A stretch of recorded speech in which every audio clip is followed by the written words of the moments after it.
Bueno, buenas noches. Hoy vamos a comenzar una nueva aventura especialmente dirigida para aquellas personas interesadas en la sabiduría de la Kabbalah y que no han tenido oportunidad o aún habiendo tenido la oportunidad ya de mirar algunas lecturas y algunas juntas de Bnei Baruch, por ejemplo, pues hay conceptos que no son fácilmente asimilados. ¿Y por qué no son fácilmente asimilados? Porque la sabiduría de la Kabbalah, como cualquier otra ciencia, necesita que los estudiantes se familiaricen con conceptos y con situaciones muy exactas. Y esto va formando los cimientos adecuados para hacer y desarrollar un buen trabajo espiritual posteriormente. Quiero decirles que esto que vamos a leer y esto que vamos a hacer ahora se refiere a este periodo, cuando exactamente llegas a la Kabbalah, porque la Kabbalah te escogió, no porque tú hayas escogido. En verdad, muchos sentimos que escogimos la Kabbalah porque nos causa curiosidad y demás, pero pronto vamos a saber y vamos a entender que las personas que llegamos aquí no llegamos por nuestra decisión. Es nuestro periodo de maduración espiritual que ya está tocando la puerta y la Kabbalah viene a ayudarnos a tener comienzo con este periodo espiritual. No es que tú hayas escogido entrar aquí. No es así. Y a futuro vamos a hablar algo al respecto y entenderemos por qué es así. Entonces, les decía, es importante que para empezar a estudiar Kabbalah, empecemos a tener ciertos cimientos que después van a sostener al edificio espiritual que tú estás construyendo. Si desde un inicio no tienes bien cimentado con conceptos especialmente definidos, con una visión especialmente espiritual, vas a obtener muchísima confusión y tu camino se va a hacer todavía más árido. E inclusive esto puede ser un motivo para que finalmente salgas tú cansado de no entender, cansado de no captar. Entonces, nosotros, te hablo en nombre del grupo, estamos pensando que debemos de aportar algo para que estas nuevas personas que no sabemos quiénes son puedan tener unos mejores cimientos hacia la sabiduría de la Kabbalah. Y por eso estamos haciendo esto. Es muy probable también que nuestros hijos o nuestros nietos, si es que esta grabación dura, vaya a ser oída por ellos. Pues también va dirigido a ellos, a estas personas que van a estar en el futuro preparándose para esta situación. Bueno, entonces vamos a iniciar estas charlas y estos conceptos básicos con un libro que se editó en 2008. Ya estamos hablando de no sé, 11 años más o menos. Yo lo adquirí, este libro, en alguna vez que estuve en Tel Aviv con el Rav Lightman. Este libro es del Rav Lightman, Michael Lightman, y tiene entre muchas otras cosas, tiene una característica que es muy importante. Te plantea muy claramente los principios básicos para poder entender bien la sabiduría de la Cábala. Quiero decirles que son principios básicos, pero para nada estamos metidos todavía en la Cábala. Este libro tiene esa enorme virtud, te prepara para iniciar el camino bien cimentado. Así que, si te interesa la sabiduría de la Cábala, si la Cábala ya te llama, este es un buen libro para principiar.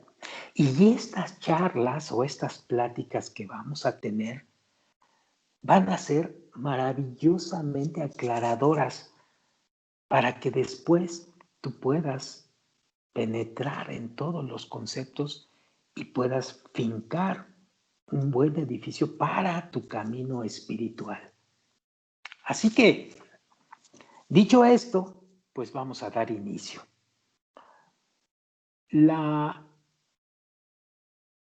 El esquema va a ser de aproximadamente entre 45 minutos y 50, quizá una hora máximo. No podemos tardarnos más porque sabemos que en un principio así tiene que ser. Quizás conforme el deseo de cada persona vaya aumentando, pues esta persona va a decidir si habrá que utilizar más tiempo en la sabiduría de la Kabbalah. Y si no, pues con esto es más que suficiente por lo pronto. ¿De acuerdo? Vamos a iniciar con aspectos y conceptos que son muy importantes y que después vamos a entender todavía más. El primer gran punto son los conceptos básicos. Luego vamos a hablar de algo que se presenta cuando uno ya está habilitado para el camino espiritual personal, que es la percepción de la realidad, el cómo debemos de percibir la realidad. Y ya aclararemos este asunto más. Bueno, el primer punto es Babel, como la Torre de Babel, que todo el mundo la ha oído. Y cuando decimos Babel o la Torre de Babel, los cabalistas nos han enseñado que se está refiriendo a dos senderos que tiene el hombre. Y si me permiten explicar por qué se refiere a dos senderos y por qué se refiere a Babel, lo vamos a entender cuando terminemos estos puntos. Dice así, empiezo a leer. 5,000 años atrás, la humanidad perdió el rumbo en Babilonia, que es ahora el Irak.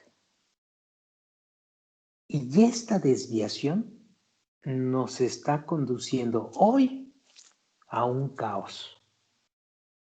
Y pregunta el Raf, ¿quién es el responsable? Con esta cuestión empezamos el capítulo. Dice así, todos nosotros conocemos ese sentimiento que brota cuando despertamos una mañana pensando que debe haber algo en la vida más allá de lo que tenemos. Pero cuestiona el Raf, ¿realmente sabemos lo que queremos? Y te vuelve a cuestionar, ¿podemos enumerar lo que nos brinda satisfacción y plenitud? Esta misma interrogante se presentaba ya en mucha población de la antigua Babilonia, y la acumulación de este descontento desencadenó un cambio crítico en la evolución global de la humanidad.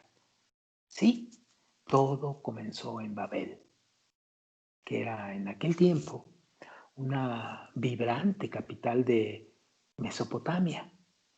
Y estamos hablando de hace unos 5000 años. En ese entonces, pues era una ciudad, era como el crisol, era como la aglutinación de muchísimas creencias y de muchísimas enseñanzas. Era una ciudad cosmopolita, era como lo es la actual Nueva York. Ahora, en este tiempo, y ya tiene algunos años, Nueva York viene siendo la capital de mayor cosmopolita y la capital financiera y la capital económica y del mundo. Pues así era Mesopotamia o Babilonia en aquel tiempo. O también se parecía a ese París del siglo XIX, de la centuria del siglo XIX. En ese ambiente que prevalecía era como decir, todo se vale. Y por lo tanto, todas las decisiones desenfocadas de esa antigua civilización, el atormentado Irak de hoy, que fue alguna vez la civilización humana, originaron el Big Bang cultural. Sí, hace 5000 años, ahí fue el precursor, perdón, de la actual crisis global. Veamos qué dice el maestro para sostener esto. Dice así, previamente, todos los habitantes de Babilonia tenían, y destaca aquí el rap, un solo lenguaje y un solo idioma. Como se presenta esto en Génesis 11.1. Un solo lenguaje y un solo idioma. ¿Qué significa un solo lenguaje y un solo idioma? Ojo aquí. Sigo leyendo, pero su creciente disgusto los condujo por dos caminos diferentes. Pongan atención. Uno, la búsqueda del placer. Investigar el mundo para descubrir los placeres inherentes. Y el otro, formular interrogantes cuyos seguidores deseaban descubrir el porqué del sufrimiento y el porqué de la búsqueda del placer. Y muy a menudo se cuestionaban esto. ¿Quién hace todo esto?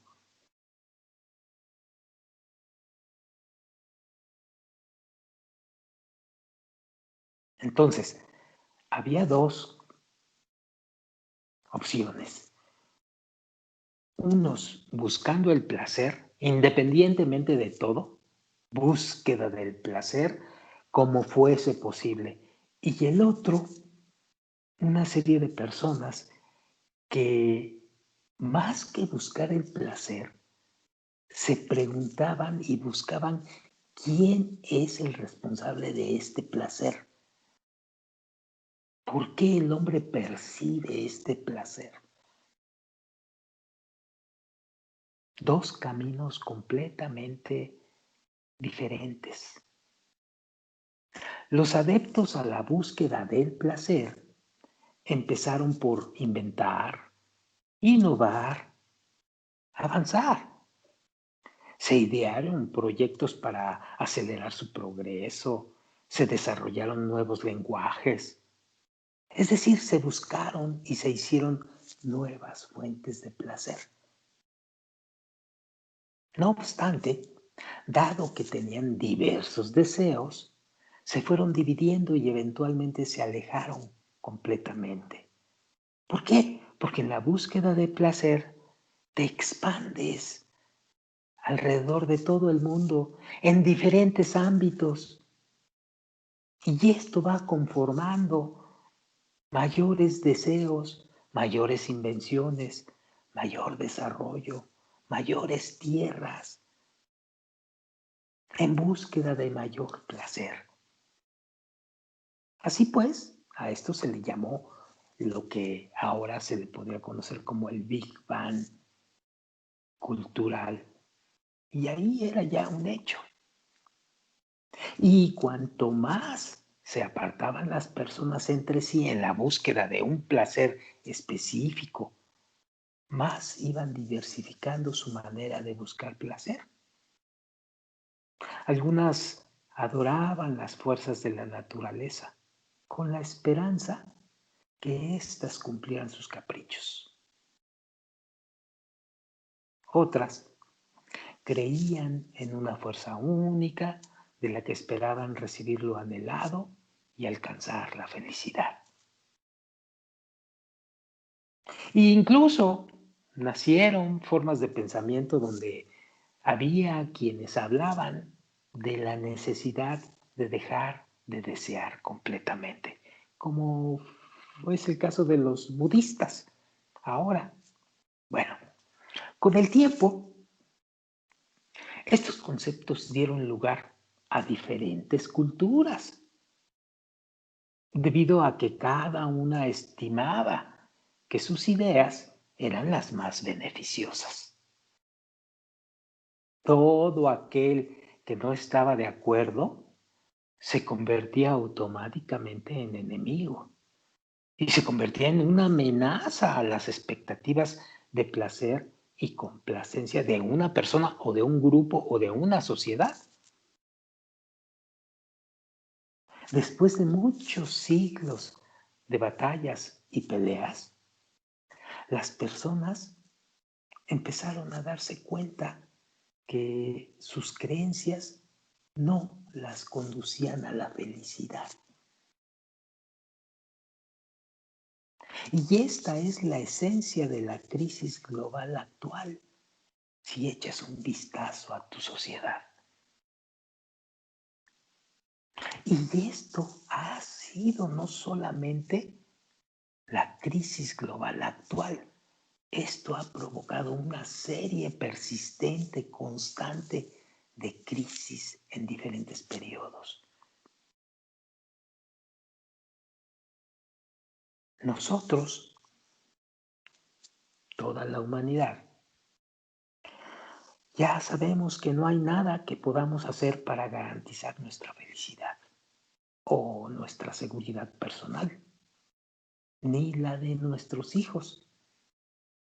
Por esta razón, la enfermedad con más incidencia en el mundo occidental actualmente, y ya lleva varios años, es la depresión. El maestro dice que es el resultado directo de esta desilusión, de no estar encontrando la felicidad. Pero hace 5,000 años, cuando la búsqueda de placer apenas comenzaba, su antídoto apareció también. Entre aquellos que habían elegido el camino de las interrogantes, es decir, el otro lado de este camino, vivía un joven que se llamaba Abraham, y su padre y su familia eran fabricantes de ídolos. Y Abraham, aunque siguió las huellas de su padre, produciendo y vendiendo sus ídolos, nunca pudo realmente comprender cuál era el caso de orar a estos ídolos, que él sabía con certeza no tenían valor alguno, ya que él mismo los modelaba. Las preguntas y las dudas no lo abandonaban, hasta que un buen día se detuvo y se preguntó, ¿es que el mundo no tiene un amo? el Señor lo miró y le dijo, yo soy el amo del mundo. Esto se oye en Bereshit Rabá 39:1. Es decir, antes de continuar la lectura, la búsqueda incansable, no del placer, sino la búsqueda incansable de conocer quién es el que da el placer. ¿Para qué estoy así? ¿Por qué nací así en esta vida? Donde soy un buscador incansable de placer. ¿Por qué soy así? ¿Cuál es el propósito de que yo haya sido así? ¿Y por qué existe este placer? ¿Quién es el que me da el placer? ¿Hay algún amo del mundo? Todas estas interrogantes muy distintas a aquellos que nada más se dedicaban a buscar placer por placer, fue lo que Abraham empezó a preguntarse y a contestarse. Y a partir de entonces, Abraham cambió su nombre y se convirtió en Abraham, el patriarca. Él es el precursor de una nueva línea de pensamiento que, y aquí lo importante, no exalta el placer en sí mismo. Lo que exalta, lo que anda en búsqueda, es la relación que tenemos nosotros, los que estamos buscando el placer, pero la relación con quien proporciona ese placer.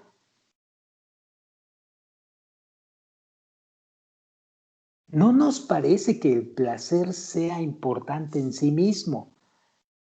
Lo que nos parece importante es la relación que yo tengo con quien proporciona la percepción del placer. Y a partir de aquí se empieza a desarrollar este asunto, la relación. Así pues, Abraham explicó que para recibir placer es necesario conocer la ley universal que gobierna toda la naturaleza, asemejarse a ella. Y decía él que automáticamente todos los placeres del universo serían nuestros.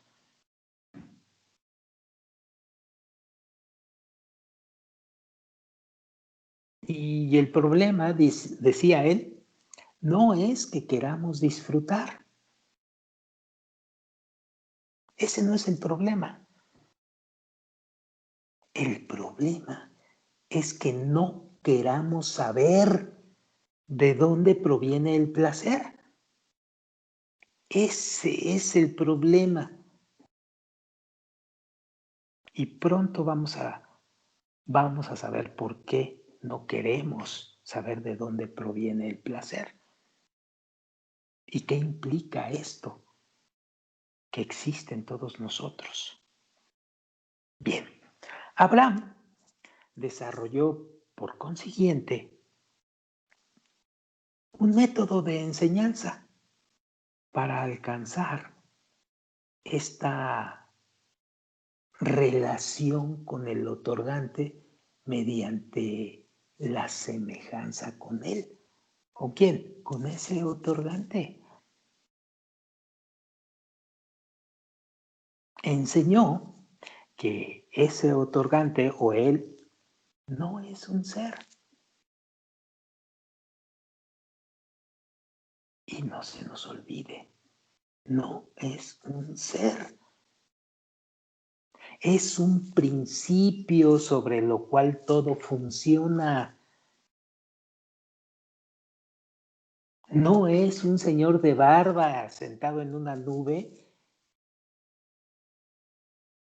con cara de bueno. Es un principio que debemos de habilitar en nosotros para poder asemejarnos a Él. Este principio se llama de otorgamiento.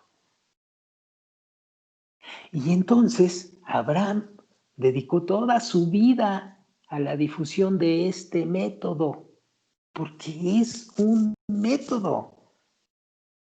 Es decir, es un sistema habilitado que puedes llegar a conocer y a practicar. Y esto te lleva a la felicidad en la vida, independientemente de que te lleva a asemejarte con Él. Entonces, la Torre de Babel, que ustedes pueden ver aquí en el gráfico, se refería a estas dos cosas, a estos dos caminos. Uno, a la búsqueda de placer por sí mismo y no me importa nada más que tener placer. Y el otro era la relación con el ente o con el dueño del mundo que da el placer.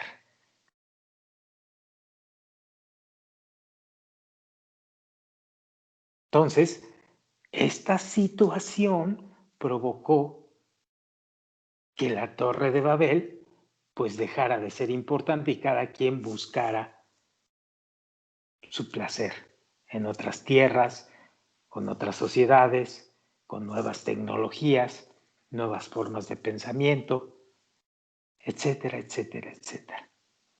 Así pues, desde entonces, los sabios han estado desarrollando el método de Abraham y se le ha dado diferentes nombres en diversas épocas, pero, y esto es importante, se ha conservado su esencia.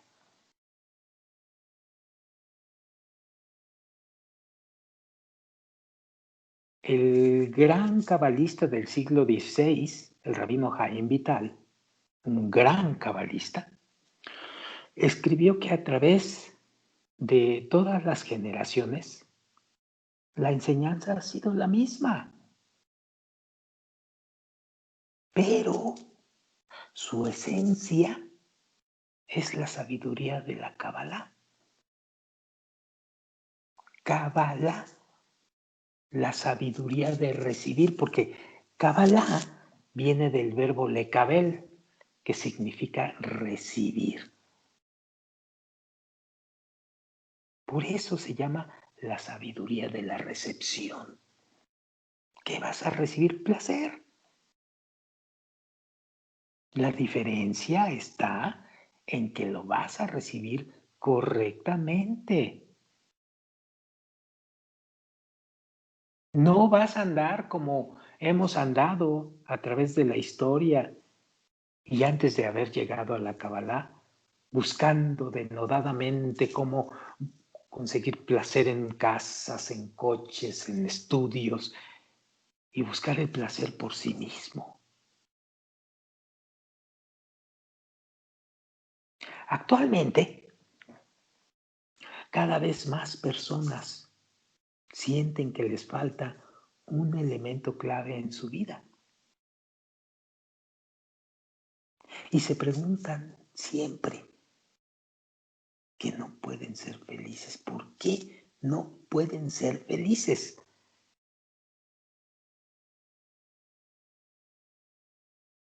A estas personas, la sabiduría de la Kabbalah les ofrece, y en verdad que así es, les ofrece una respuesta genuina y válida que ha esperado ser descubierta por milenios y hoy en día está a disposición de todos para beneficiarnos de ella. Está a disposición significa que cualquiera puede entrar y si no, aquí está la mejor prueba. Cualquiera puede entrar a internet y buscar esto y encontrarlo.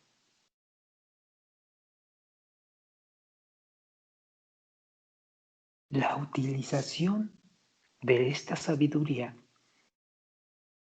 puede reunir las culturas divididas, puede curar la enajenación y aprovechar los dotes individuales para el bien de la humanidad. Este es el elemento faltante, el adhesivo que puede hacer posible un único lenguaje, un solo pensamiento, a pesar de los siglos de animosidad, para que nunca más volvamos a separarnos. Y esto es lo que nos va a empezar a mover en la sabiduría de la Kabbalah. Primero, el entender de dónde partió todo y por qué actualmente la búsqueda de la felicidad nos es tan complicada.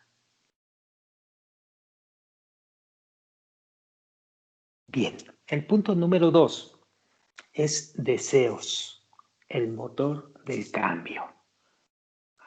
Esto quizás lo vayamos a ver la próxima vez, pero a partir de lo que leímos y de estos caminos, a partir de Abraham y de lo que ya sabemos, uno de los aspectos más básicos para el desarrollo en la sabiduría de la Kabbalah se refiere a el concepto de deseos. Y para esto vamos a saber qué es eso de los deseos, para qué sirven, por qué son así como son. Porque la fuente que da placer o no lo da, surge a través de los deseos. Entonces, estamos obligados a conocer perfectamente bien qué características tiene, qué aspectos son importantes de los deseos y cómo la Kabbalah o la sabiduría de la Kabbalah empieza a tratar el asunto de los deseos en el camino espiritual de cada hombre y en general de la humanidad. Bueno, hasta aquí vamos a dejarla y después vamos a comenzar el punto número 2. ¿Hay algo que quieran comentar mis amigos, mis amigas de este punto? Bueno, entonces nos vemos la próxima ocasión. Muchas gracias. Buenas noches. Buenas noches.